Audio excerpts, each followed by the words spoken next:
Okay, well, let's kick off session 2 of the Business of Handmade Study Group.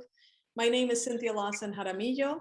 I'm the director of the Deed Lab at Parsons School of Design, where I'm also serving as the Dean of the School of Design Strategies. Before we get started, in the spirit in acknowledging Native Heritage Month, I want to acknowledge the artisans and especially the indigenous artisans who are at the center and the core of the reason why we do our work in the Deed Lab. I'm joining you from the ancestral lands of the Lenni Lenape people, also known as Brooklyn, New York. And I'm going to drop a link in the chat in case you want to look up where you may be joining us from. So thank you so much for being here. And I'm now going to hand it over to Aparna Subramaniam, partner and head of communications for 200 Million Artisans. Thanks, Cynthia. Hi, everyone. Thank you so much for joining. I'm Aparna. I'm partner and head of comms at 200 Million Artisans and very excited to be here today. Very briefly, for those of you who are joining the study group for the first time, 200M is an ecosystem enabler reimagining the potential of the handcrafted. We do this by bridging gaps in knowledge, resources, and partnerships for artisan producers and impact enterprises with the intention of supporting their sustainable growth in the long run. As part of bridging gaps in knowledge, we undertook a research project earlier this year, Business of Handmade, which is the focus of the study group, to map the role of craft-based enterprises in formalizing India's informal artisan economy. We documented the stories and business models of 12 creative and social enterprises of varying sizes working to transform the sector by championing homegrown indigenous models that take into consideration India's unique social and cultural landscape, more of which will be discussed through the course of this conversation.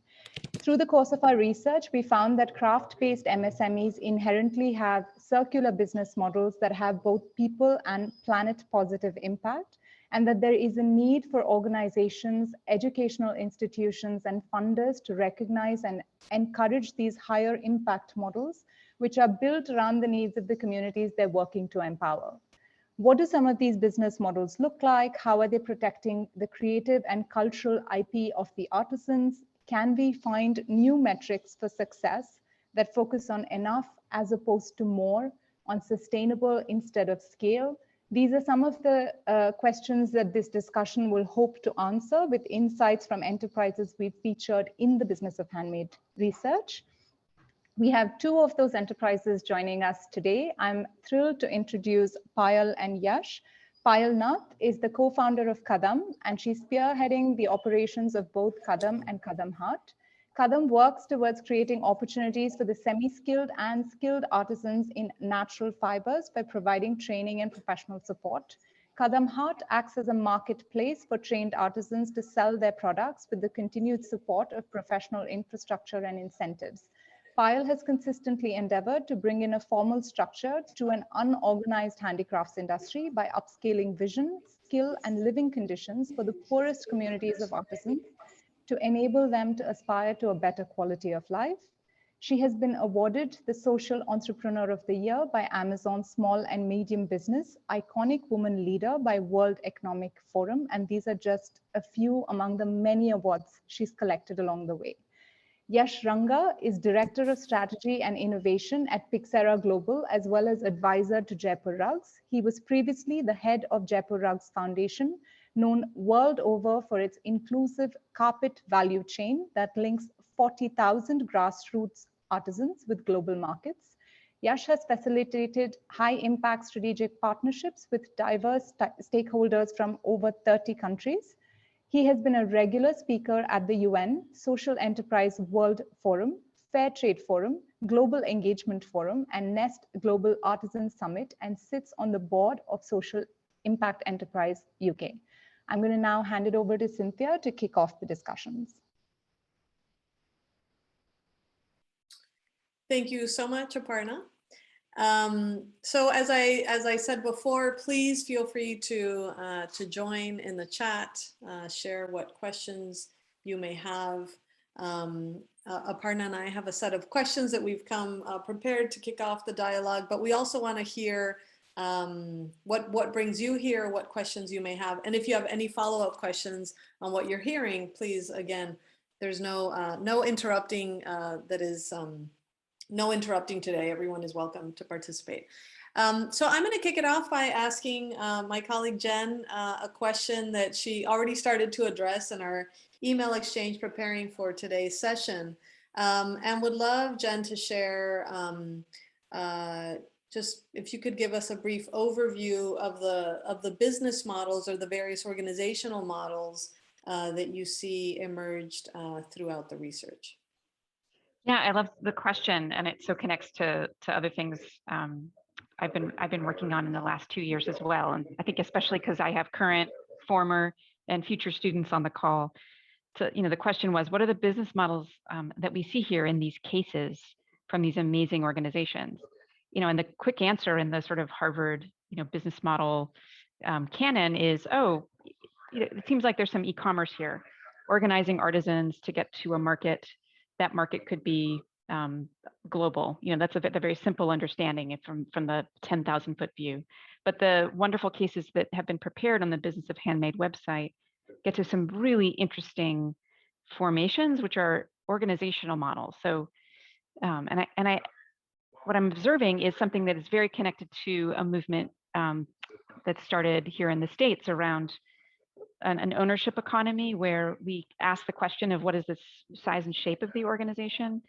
And I can briefly share screen to to visualize what we're talking about. Like, here is this wonderful quick visual of Jaipur Rugs, and you can already see, and you heard in the intros, this is not just a company.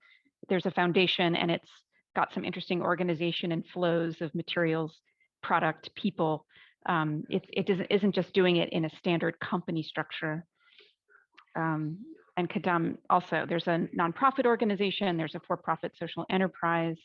It's not just, here are some artisans, let's unleash them onto a direct-to-consumer website and hope for the best. There's real care in the design of the organizations, who owns the organizations, and some real thought into, how is it that these organizations, these organizational models can create more inclusive outcomes for the participants. So that's my brief overview. Is there is a market here. These are companies that are going direct to market. There is the benefit of technology, technologically enabled e-commerce, kind of pulling forward the demand for these systems.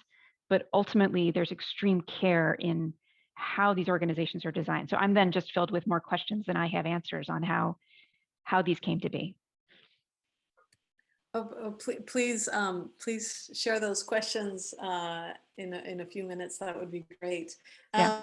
I'll invite Yash to join, and I'll ask you both, what are some of the innovations that appear in these new ways of working, new ways of being entrepreneurs? Perhaps, Yash, you could reflect on, are there innovations that have emerged during your time of affiliation with Jaipur Rugs, or are there particular innovations that you all have within your organization vis-a-vis the artisan sector? Absolutely. Thanks for inviting us here, Cynthia. And it's a pleasure to be here with you all, with the most creative folks around us. And innovation and entrepreneurship are two more innate things that exist in nature.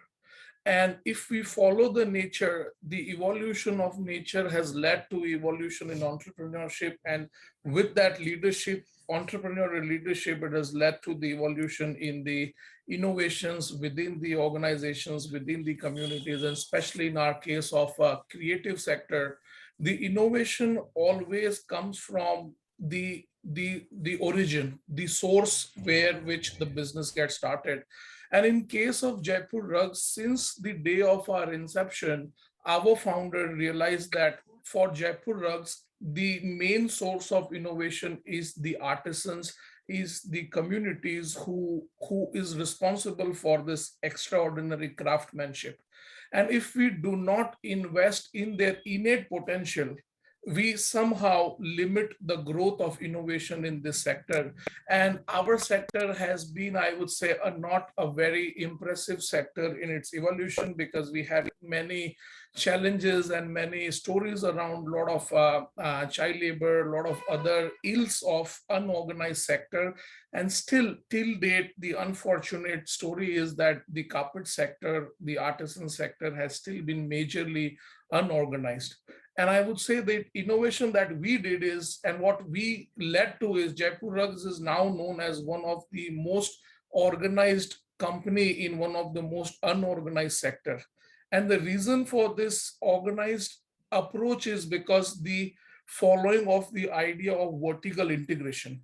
Because when we follow this vertical integration, we have the bandwidth, we have the influence, and we have the capability to add in the new evolution in every step of not only the supply chain part of it, but ultimately the value chain part of it, the consumer experience part of it. And if we talk about the need for innovation, especially after COVID, was most of the consumers in the world were panicked. They were paranoid because of their limitations of staying in four walls, which the humankind has never been to. And the most important thing that was required, because consumer cannot live without consuming, and the transition in the approach of consuming and how the product impacts the consumer, not only physically or externally, but intentionally from inside, what is coming in from as an intrinsic experience of that product. And Jaipur Rugs has focused a lot on getting this whole product wrapped around the intrinsic value of the product and craftsmanship, and how can that product, when they come in contact with the consumer, it can heal the consumer. And that's how these creative societies and creative communities should be bordered around the idea of healing. Because if we can heal the communities through the resources, we create a pool of innovation there. If we heal the consumers on the other side through our products and services, we create a bridge between the two of the most innovating, beds. If they interact well, I think that's the most important base for creation of innovation. And we have always been super conscious about it since our inception. Thank you so much. And I also, for people who may not be familiar with the model, I was really excited to learn more about the Manchaha initiative. One of the things that we critique is in the Deed Lab is the externalization of design, the handing over of the design to the artisan, who is then reduced to a laborer, a worker. I was delighted to see that there's an intentional initiative that hands over the creativity and design to the artisans. So I encourage everyone to look at the case story. Jen, anything you want to add by way of innovations? Well, I love the origin story, this sort of, infinite loop of, around the artisan, around that innovation, around the, this consumer who I hope we have a better word for one day, that's, that's experiencing this healing. I'm really curious how the structure was formed on top of that. So there's this original idea, like which came first, the foundation or the company? How was that thought through? And my biggest question, because it's always clear and present here in the States, where we think that funding is the most important step. Like what was the early funding for this organization all about? So can I respond to that right now? Yeah. Yes, and then we'll Perfect. bring in Payal and Aparna for some other questions. Perfect. So I'll start with the funding side of it, then the model side of it, and then especially the, again, connection with the innovation side of that. So funding of this Jaipur Rug started by a loan that the founder took from his father of $200, 5,000 Indian rupees. And since then, Jaipur Rugs has evolved as a self-funded organization, because from that $200, he bought a second-hand bicycle, two looms, and 9 artisans. And he just started his journey. And today we are over $100 million organization, 40,000 artisans, 7,000 looms in more than 600 villages. So the funding has always been not a constraint, because we always said that if we invest in the communities, we invest in the artisans, the profit for the organization will come in the fourfold way. And that is the most sustainable investment strategy, or the most smart investment strategy, because we otherwise then don't get limited by the terms and conditions of the external investors. So Jaipur Rugs has always been a very critical about the origin, the source of funds, and we have been, by God's grace, able to manage it well. And second, in terms of what started first, is a very critical question that even we pondered in 2004 after 1978, because the foundation started in 2004. An organization was started as a export house in 70s. So initially, the founder of the organization got to spend more than 95% of his time in the villages with the communities, working with them. And when he now started coming and spending more time in professionalizing the business, there was a internal tussle that should I spend my time at the grassroots strengthening my core, or should I spend my time formalizing the business and making it more professional? And that was his biggest, I think, inner call, which said that the core of Jaipur Rugs is again not on this side. The core of Jaipur Rugs is the community, and we needed a specific model that always, throughout the existence of Jaipur Rugs, commits to the core of Jaipur Rugs. And that's how the idea of foundation came in, where he realized that we really need to create a structure that's objective is to do what he started with, not to get fascinated with the glam side of it, the sales, the marketing, the branding side of it, because this is a, it comes like a fad. Sometimes it goes very well and we feel that that is the world, but that's not the reality. That changes from time to time. What was happening before COVID doesn't even exist right now. So Bain and Company also did a research on this model, and I would also request our audience here to read this, which is called as founder's mentality.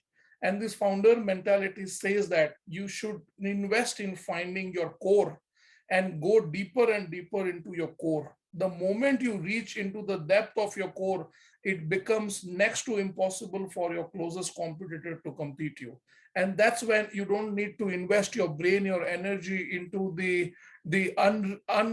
I would say the unnatural side of the sales, marketing, branding, but you create a blue ocean for your brand, you create a blue ocean for your company, and that makes it a perpetual growth cycle for a sustained economic growth in the company. So that's my response to the second part of your question. And the third part of it, again, like we always focused on communication, because for us at Jaipur Rugs, innovation is nothing but being in love affair with the unknown. And that unknown comes from the open space, and to formalize that open space we need technology. So since the beginning, the founder has always invested. When in the early days, early 80s, there was no way to communicate because we were working in like hilly regions. He took special permission from the government to use the wireless walkie-talkies, so that the communication does not hinder the quality process, as well as the enthusiasm of working in the team. And as we evolved, again, as I said, the nature that got us into a very organized industry was we brought in this whole idea of ERP.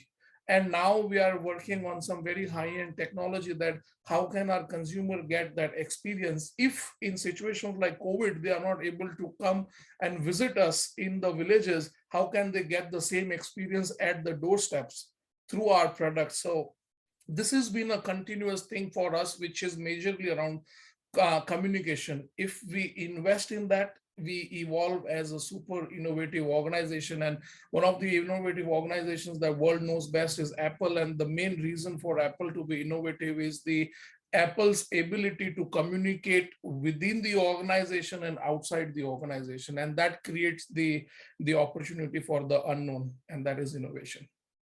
Thank you so much. I want to bring in Payal and Aparna to help also expand this conversation. Jen used the word inclusion, and I'm excited to also understand a bit about the impact piece of this.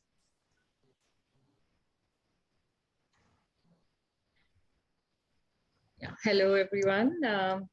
I'm Payal talking to you all from the city of Joy, Kolkata. It's a very good evening to all in India and a very good morning to everybody in the Western world. The question that you asked, I think, was to talk about inclusion. Before I speak about inclusion, I talk about the two models that our organizations have.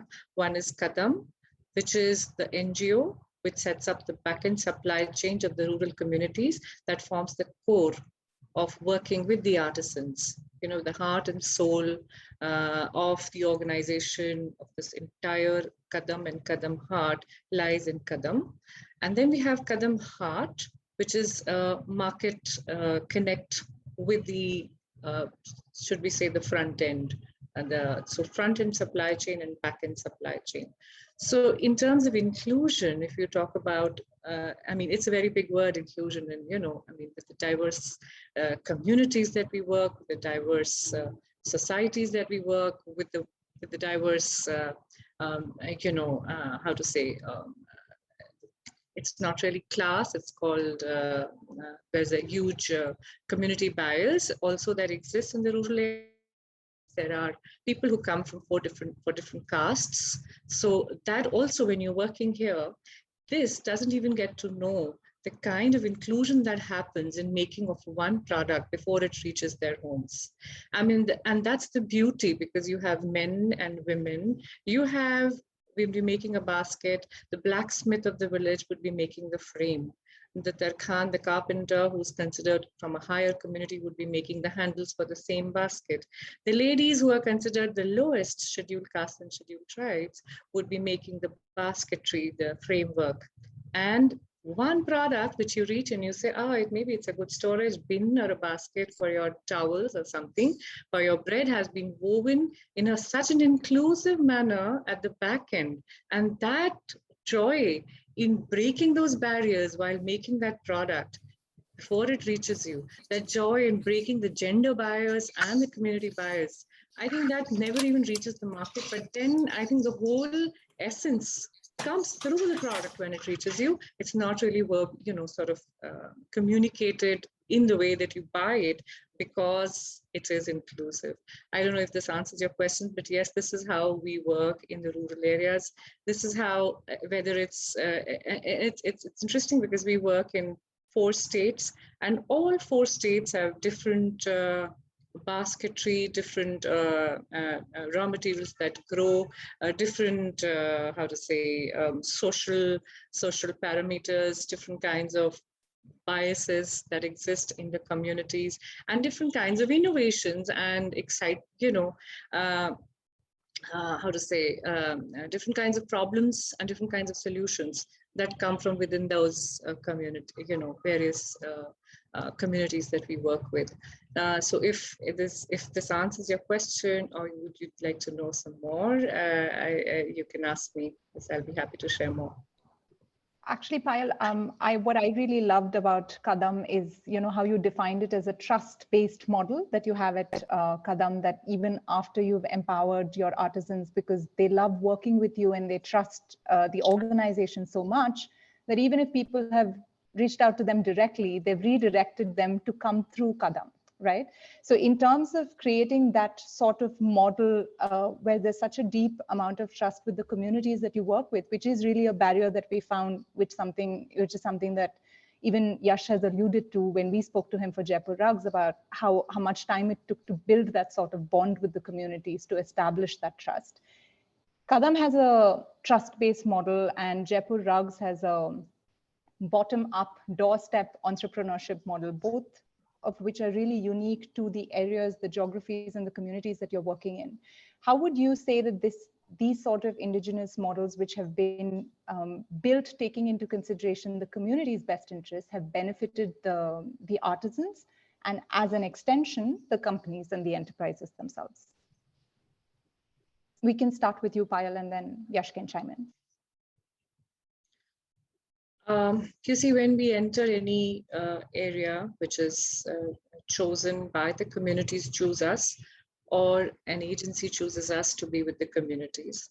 When we enter and we join hands, the first thing that we do is to get to know each other. So I, as a founder till now, stay in the village for a month, or the village or the project area that we are going to be working in.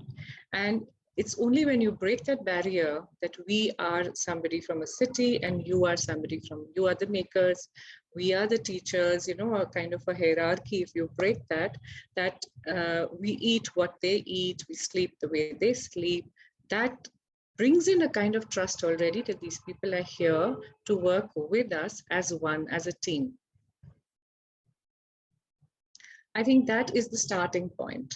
And that 1 month is extremely crucial because that, you know, whatever problems that there might be, there are. Sometimes the men in the villages are not very happy that the women have started to work. Sometimes it's the local governance of that area. Sometimes they are not very happy because they don't understand what is going to happen, you know, and how it is going to, whether the, I shouldn't be probably using this word, whether the vote bank is getting spoiled. There are so many questions that come, you know, in the minds of the communities where we engage in. So once in this 1 month, crucial field survey, field stay month, we break those barriers. After that, when we train, when we start the trainings, we say that all the people who would like just to earn during these 3 months or 6 months of training, and earn a money during that period can come on one side, and the people who want to become life partners with us as stakeholders, as equal stakeholders, but we do not pay anything during the training. We get to know each other, you come on this side. So that way we sort of create the most motivated people who are engaged for a lifetime partnership with us. It is an household-based industry. Our teams are not posted there. It's not a factory where it can be, you know, monitored. So it has to be, they have to be self-motivated enough to deliver the products, you know, and so that's how we create the first core of people, or the craft leaders are formed, who are skilled as well as highly motivated. And that's how it starts, the whole circle starts of trainings. Post trainings, whether we can sell through Kadam Heart or we cannot, we start to put the products in, you know, we start to give them mock production orders and push the marketing team of Kadam Heart. That we gain the trust of the people of the community, that as soon as they walk their talk, as soon as the trainings are over, they will place orders with us. You know, if they said they will, they will. And so that puts a lot of pressure on Kadam Heart to ensure that they have given the right products at the beginning, before the training, because then the pressure to sell as well is on Kadam Heart, you know, later on, if they haven't done the market research properly. So to get the trust, of course, it's a personal way of handling, and then there's a professional way of handling to ensure that they are, you know, getting their orders on a regular basis, and their engagement increases over a period of time to such an extent that they engage in coming up with solutions.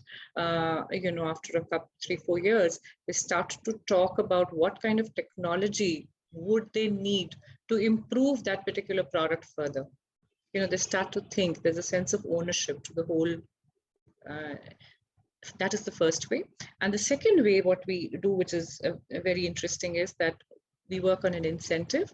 So after Kadam Heart has sold the products at the end of the year, the teams that we had created, now each team, if they say that they can make 100 pieces in a month, and they also walk their talk, and if they say that there's not going to be more than 2% rejection, they take ownership of it. Whereas there's a team B in the same village, which said that we will do 200 pieces, but they are able to do 150 on an average per month over the year. So the incentive would be given to team A from the profits, because they walk their talk, irrespective of numbers, higher or lower. And B, what we do is that the incentive is not to be used for them, but this team A would sit with the panchayat and the block development officer, the local, and where they will decide that this little money, how will it be used to improve the village condition. So there's a sense of ownership of contribution by themselves to the village. And there's a feel-good factor with whatever little bit of money, they feel that they are contributing to their own village, to their community. There's a sense of, when you give, there's always a sense of feeling good, feel good. So I guess in their own way, they like this whole system of giving. We work together. And I guess, I think also they know that we are walking our talk. We are very transparent and we are a team. It all works. I think those are the bottom line mantras for us. Thanks, Payal. Yash, do you want to tell us about how Jaipur Rugs doorstep entrepreneurship model has also enabled the participation of women, which, as you know, and you've mentioned before as well, that there are these challenges which are unique to India in terms of socio-cultural norms, patriarchy, which prevents the participation of women, and how Jaipur Rugs has taken the lead in addressing that. Absolutely. So I'll say that, the starting for Jaipur Rugs, when the founder started the business, the communities that were involved in weaving were so-called untouchable communities in that time. And the founder has a very different way of looking the world. And he always used to think that who are we as human beings to classify folks or communities as untouchables or business class or some other class. And when he used to saw the communities that considered the other communities as untouchable, he always used to see there was a huge gap in what we say, what we do, because he always used to say that what we are in society are different. When we are at home, we are different. And when we are in temple, we are totally different than we are by ourselves. We are completely different. And how can one individual be broken into so many different personalities or so many different ways of living? And he saw that these communities had a very unique sense of expression through their craft and craftsmanship. And he said, I only saw humanness in them. And I started working with them as humans. For me, they were not A class, B class, C class, or whatever class, or even male or female. They were just talented, potential human beings. I didn't saw poverty around me. I saw potential around me. And Jaipur Rugs was a way to invest in that untapped potential at the grassroots. And that's how the doorstep entrepreneurship model started, because the limitations within the society that by this time women should be back at home, they should not go out of their homes, they should not even come out of their veils, their face should not be visible. And for Jaipur Rugs, these were not the challenges, these were just the natural way how communities lived. And we never dared to get into the advocacy side of it, how the community should live or not live. The only one thing that we still believe in is that if we work, we earn, we have all the other ways to evolve.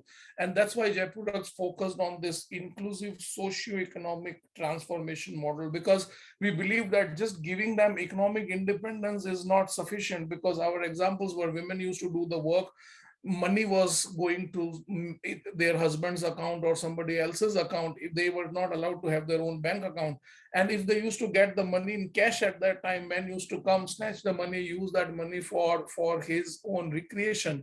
So that's why we said that only economic independence would not solve the overall objective of inclusiveness for Jaipur Rugs. We have to combine it with the socio-economic transformation, because the social norms within the communities cannot be changed in a year or 2 year or 3 year period of time, or even an external force cannot change those age-old systems within the society. So what we did is we brought in education. So we started giving these women education, so themselves they learned about their other side of leadership as well. And our founder always used to say that these women are the best managers in the world, because in cities, even he earns a lot, his wife earns a lot, but still they are not being able to be that happy as they are, that healthy they are, as beautiful they are, and still able to take care of their family and all those natural systems in their surrounding.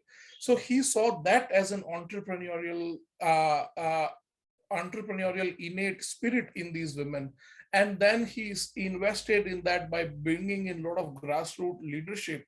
And this grassroots leadership model evolved Jaipur Rugs ability to bring this connection at the grassroots, because even till date, we don't have managers in the grassroots that comes from outside. They are the community people only. They are the folks who have never been to schools, but now are managing like 2,000 people, 3,000 people. Their salaries are more than an engineer and a doctor or an educated person. Because for the founder, the criteria for skills was not the external criteria. For him, the criteria were the basic self-management of a human being that comes from the natural way of living. And that we have explored a lot, and we found a lot of success with that, because now these managers, because they know the community best, they know the craft best, they themselves have been the weaver, so they know the need of the customers best. Because the purpose for Jaipur Rugs was to bridge the gap between the customers and the community members.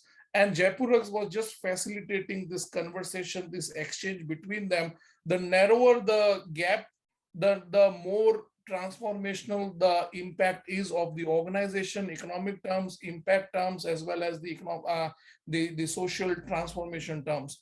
And the bigger the gap is, the bigger is the possibility for externalities to come in and disturb this whole magic equation between the consumers as well as the craft communities. Because ultimately the problem solvers are the communities. What consumer need is the consumer community to understand and solve that. And we have always worked on that side of it. And our vision is, and that's why maybe in our next part of question, I would speak more about how artisan mancha thing and all that came. But the vision is that if we just get the distance between consumer and customer to zero, that will be the day when the craftsmanship will be transformed in the world. We will get back these communities the same status that they used to. And yesterday I was talking to some of the Native American leaders in New Mexico, and I was surprised with the data set that I learned, that in 2021 today, the population of Native Americans is 6.79 millions. The population of Native Americans in 1492 was 60 millions. So this is for me such an alarming sign that if we don't invest in the innate potential, we are losing our culture, we are losing our traditions. And when I relate it with our sector, in India, there was a time when there were 25 million carpet weavers. Today, there are 2.5 million carpet weavers. And when we talk about artisan sector, home-based artisan at whole, there are 300 million home-based artisans in the developing economies. But if we do not invest in the potential that they have, but we invest in the externalities, will not be able to sustain this craftsmanship, sustain the culture, sustain the communities. And this is across the spectrum. This is not only in India or developing economies. This is, I'm also talking about Europe and other countries which has flourished because of their ability to bring their craftsmanship at par with the global standards. So this has always been at the core, that Jaipur Rugs way will be bringing the artisans at the centermost of decision making, at the centermost of investment, and everything would be run around the artisans, not for them. It'll be with them. So yeah, that worked very well.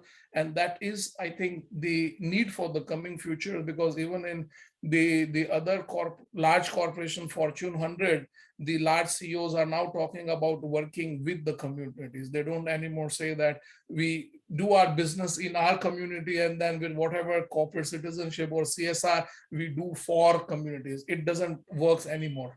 So that's the transition which I think our founder felt it within the design of Jaipur Rugs, and that is become for us a competitive advantage as well. Thank you so much, Yash. I'm going to jump in with a question that Zara posed in the chat, which relates to issues of gender. I know, Payal, you mentioned gender is one of the barriers. There are two questions there, and I'm hoping we can start with Payal, which is, how do you onboard artisans? How do they get involved in the work that you're doing? And as a female founder, do you have any thoughts on Zara's second part of the question of, is it more challenging for a female leader to do this building out of the work? Zara is from Pakistan and is concerned about risk and challenge as a female founder.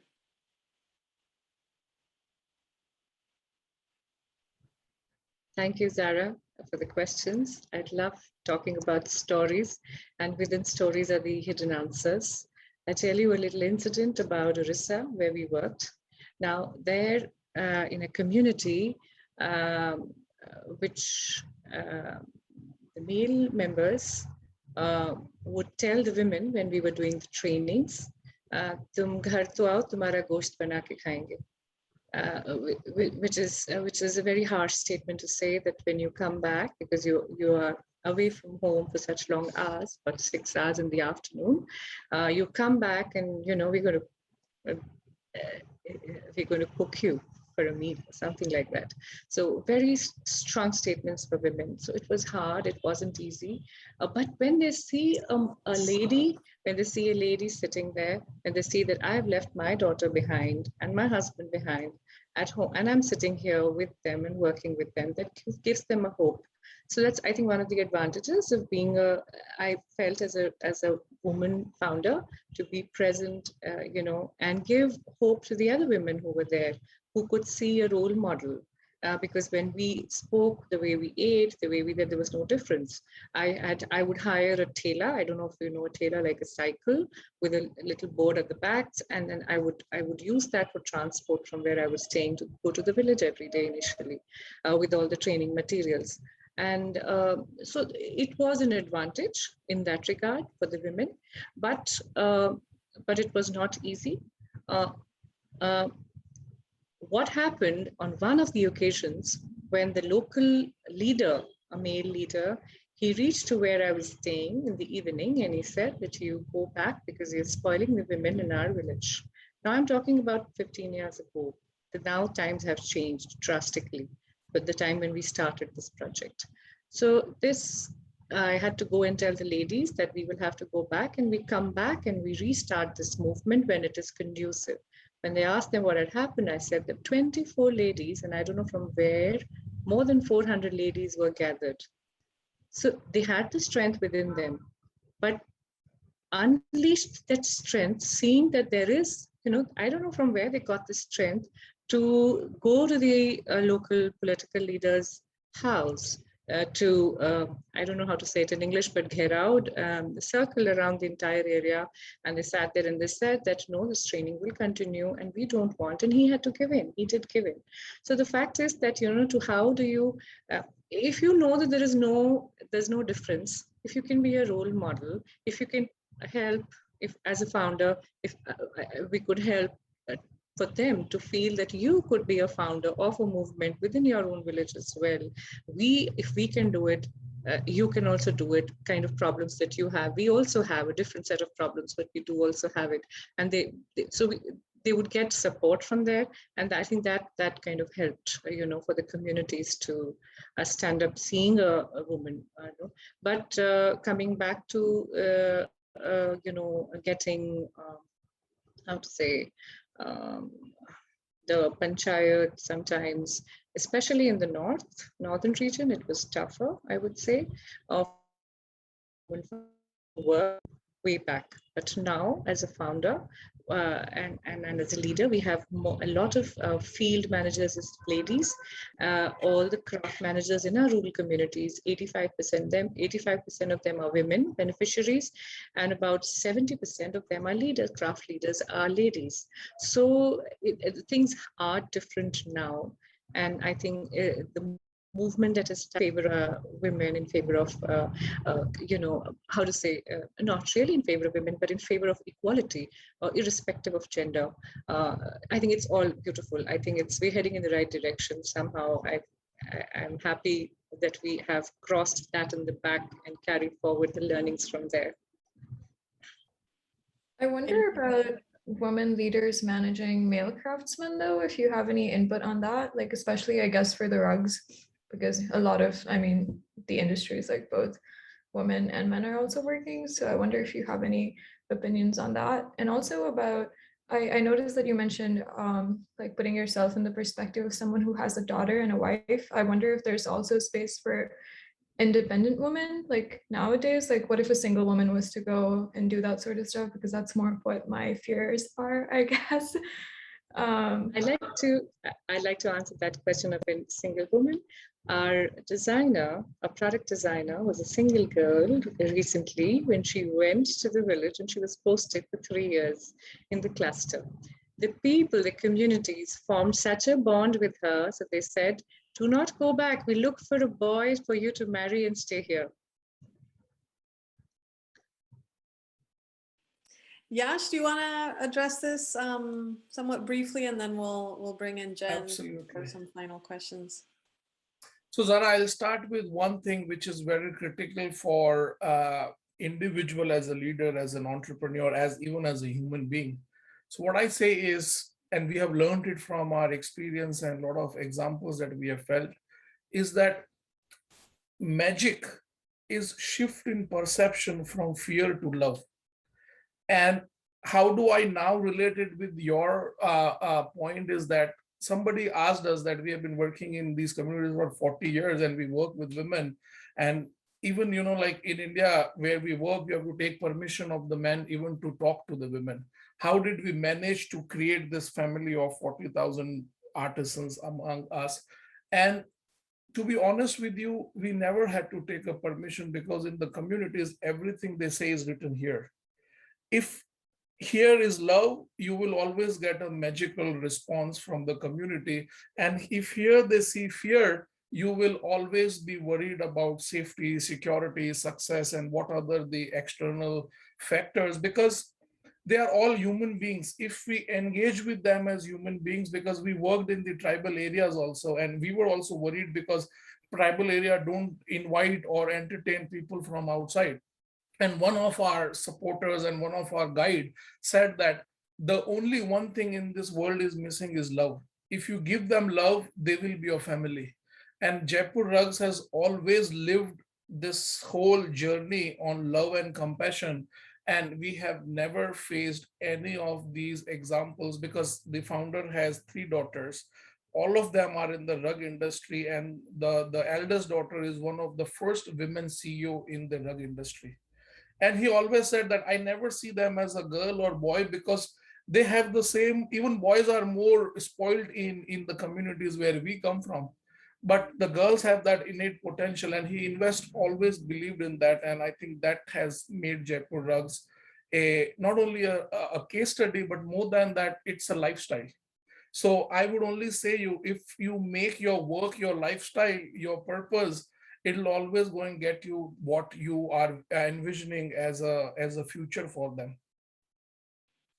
Thank you, Yash. Zara, thank you so much for joining us and for your question. I'm going to bring in Jen and Aparna for the final question here, and then we can take a few more from the chat. Yeah, thanks, Cynthia. I'm conscious of time, so I do have a couple of questions for Jen, and then we can open it up to the audience. I see a couple of questions coming in. Jen, I really wanted to ask you, today there's more awareness about the need to factor in diversity, equity, inclusion into company policies, and these are being baked in specifically in the Western world, although it is a bit slow to catch on in India. Is there a greater interest, you think, in terms of creating awareness about more inclusive business models like Jaipur Rugs, Kadam Hut, and some of the ones that we featured in Business of Handmade, which would naturally facilitate such diversity and equity and inclusion? That's part one. And part two, what can institutions like Parsons and even other management institutions do to encourage embedding more inclusive models? I know that Jaipur Rugs is a case study which is being studied in business colleges around the world.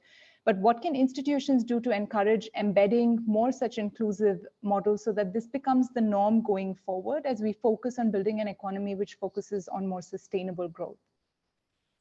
Yeah, I love both questions. I mean, you know, where's this coming from? There's the top-down corporate needing to make statements because the culture has changed.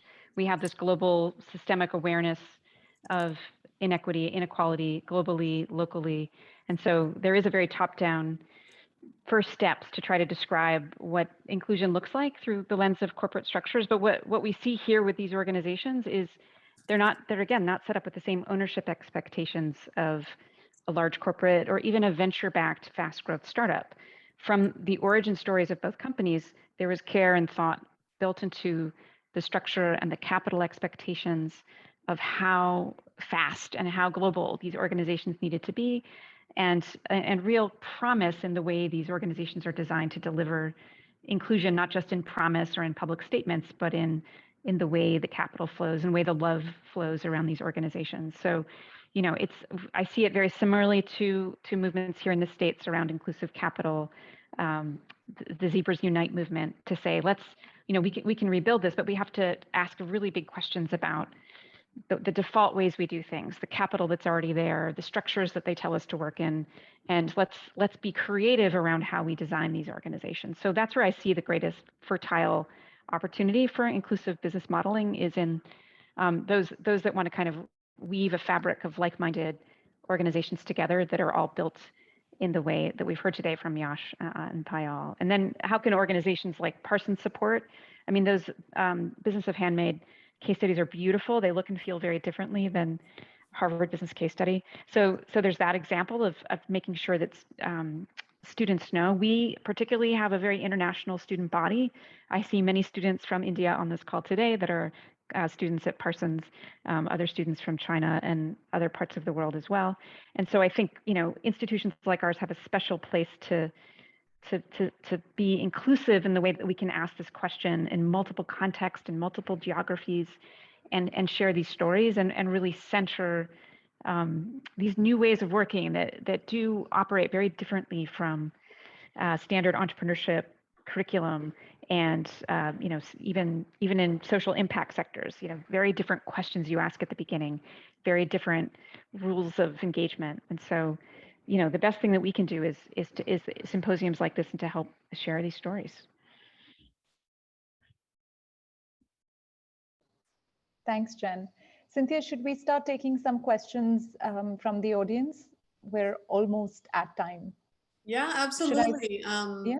We have a question. Well, David was pinging Fab Creation. I don't know if Fab Creation, who's here, there's a case story done about them, if they wanted to answer the question about gender. Hi. Rahat, you need to unmute yourself. Yeah, now we can. Can you hear us? Hello, I can hear. Nasir and me both are here.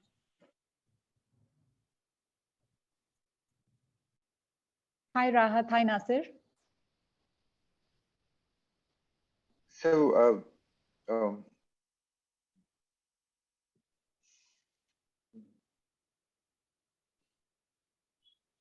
have we lost them? Sir, No. Yeah, I think it is their connection is not so good there, but I just had wanted to acknowledge that we have people in the meeting today who are in one of the case studies. Thank you so much, David. Absolutely. Yeah, it's a fabulous case story. I put the link in the chat, and I don't know if their connection is sufficient to participate, or. Knowing the connection there, probably not. Yeah, okay.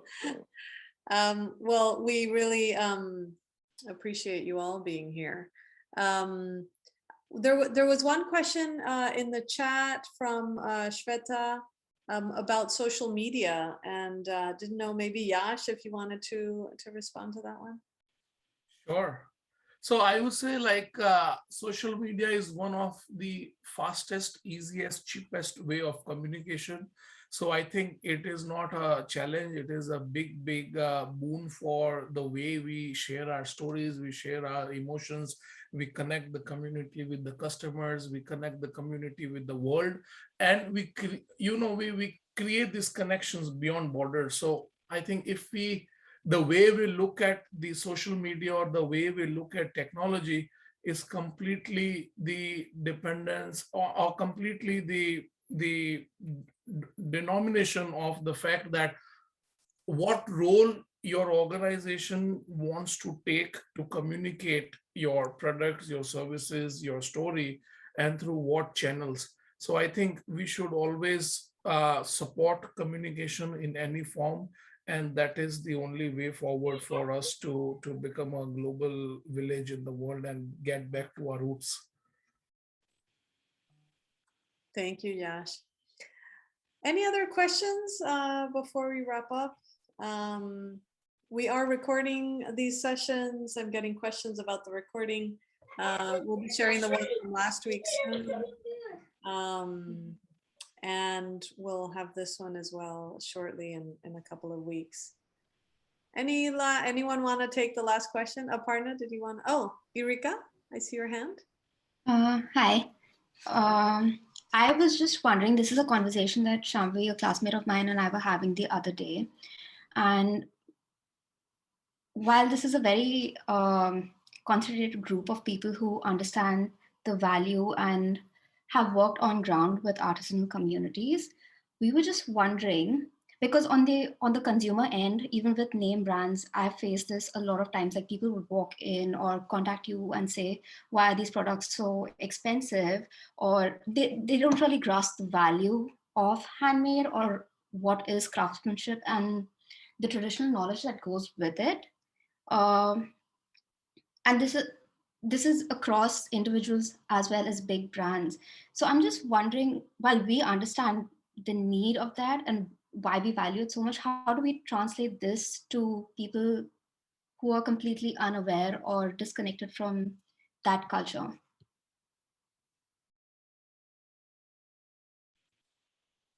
What a great question. Who wants to answer it? You made us think, Erika. Payal, you want to take this or? I think we'll both have to chip in together to answer that, Yash. Sure. Yeah, so, through social media is a great way of communicating. There goes back to the last question of how a tool as social media we are running right now campaigns on our baskets, which are definitely more expensive than they were if they were, in a mechanized way or whatever. They are handmade. It's expensive. So we call them baskets of culture. And so, how you communicate your story is going to definitely, and also buy less. We never say buy more. We say buy less, but buy for longer. Keep, don't throw, don't keep recycling. And that's the industrial era is gone. Now it's handmade with love, keep it with love. So things like that, I think social media would help in bringing those stories forward, and how you create design innovation in creating those stories, and everything from your heart. When you put a heart in your head also, and you write your content, I guess you'll be able to get there. Yeah, over to you, Yash. Yes, Thanks, just Payal. before you do that, I wanted to actually tell people that we've had some of the case studies we featured also include solo artisan entrepreneurs like Shakil Khatri and Beku Bolu. And they've talked extensively about how social media has actually helped them, specifically in the time of COVID, because they were able to find new markets, new audiences, and they've learned how to use it for their benefit. And how Shakil has actually now he felt very proud that he'd got 1,000 followers. Beku told us about how she'd enlisted the help of her kids to take photographs of her products and increase sort of the reach that she has for the work that she's doing. So I do think that in this case, at least specifically in light of COVID, it has worked in the favor of the artisans. Not so much, it's not yet a bane, but we have to wait and watch. Yash, over to you. Sure. So Erika, I'll tell you, it's a more deeper question because the market is competitive, and in competition, everybody looks for, like how cheap we can get the deal. But in the case of the artisan business or the craft sector, The thing is that, do you bring your product to the market with the extrinsic value of the product? Say, for example, what is the raw material, where it was made, how it was sourced, and this is like everybody is on this. But the moment you bring in the intrinsic value of the product at the top of your selling proposition, the whole dialogue changes with the customer, and the customer, instead of asking the price of it, just get into the admiration of the craftsmanship. And that's how you get the right price for that craftsmanship, because you know that this is one of its kind, it cannot be recreated, it cannot be remade, how many man hours go into that, the processes, everything of that. But if you go and tell it extensively, you know, my product took these many days, these many years, these many people, this is what happened, they don't have that attention span. So attention span only comes when you make it as an aspirational product. And Jaipur Rugs has created a segment of consumers who we call as conscious consumer, who appreciate humanness, who appreciate love, who appreciate compassion, and they're evolved over prices. And we have seen that there was a time when we were being challenged by the buyers on price point, but now I think it's the other way around. So I would always suggest that we bring in the spirit of product more than the skeletal of the product. So I hope that answers your question. Do we have any more questions from the audience? I think we should wrap up. We're on the hour, so we'll make sure to conclude. Thanks everyone for joining us. This was a wonderful session. Thank you to all of the speakers for making the time. I know that it's quite early in some parts of the world and quite late in some others. Please do join us next week for the last of these discussions. This time we'll be doing a deep dive into the new formal, where we'll be talking about a hybrid approach that marries best practices of the informal and the formal to positively impact India's artisan economy. Priya Krishnamurthy, founder and CEO of 200M, is going to be co-hosting with Cynthia. Thank you, guys. Pleasure to Thank you everyone for being here. See you next week. Thanks everyone.